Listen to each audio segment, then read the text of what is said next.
पंकजा मुंडे आणि धनंजय मुंडे यांच्या कार्यकर्त्यांकडून धमकी मिळत असल्याचा थेट आरोप सामाजिक कार्यकर्त्या अंजली दमानिया यांनी केलाय। आरोपी सुनील फड यांनी पोस्ट करत आक्षेपार्ह भाषा वापरल्याचा आरोपही दमानिया यांनी केलाय। दरम्यान वाल्मिक कराडला नमस्कार करणारे त्याची चौकशी करणार का असा सवाल सुद्धा त्यांनी विचारलाय।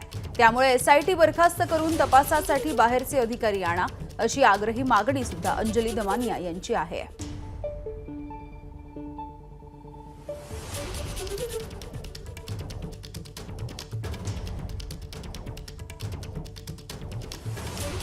अख्खी फौज माझ्या मागे लावण्यात आली।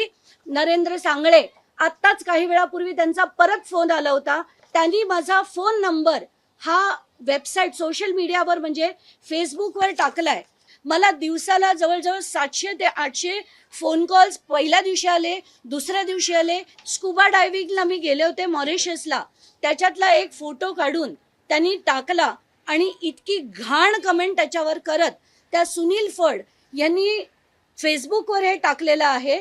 आणि हे सुनील फड कोण आहेत? ते हे व्यक्ती आहेत, ते सुनील फड सगळेच्या सगळे जे आहेत ना, सगळे पंकजा आणि धनंजय मुंडेंचे कार्यकर्ते आहेत।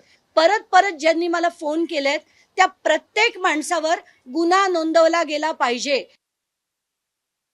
आत्ताची जी एसआयटी आहे, आत्ताची जी चौकशी आहे, जी सीआयडी चौकशी आहे, ते ॲब्सोल्युटली सगळ्यांना धूळफेक आहे, दुसरं तिसरं काही नाही। तिथली माणसं हे त्यांच्या बरोबर आहेत, गेले कित्येक वर्ष ते बरोबर आहेत।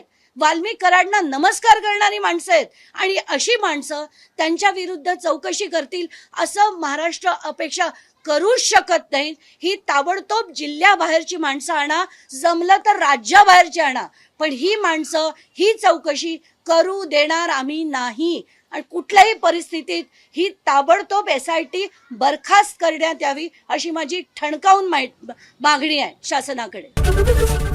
एबीपी माझा, उघडा डोळे बघा नीट।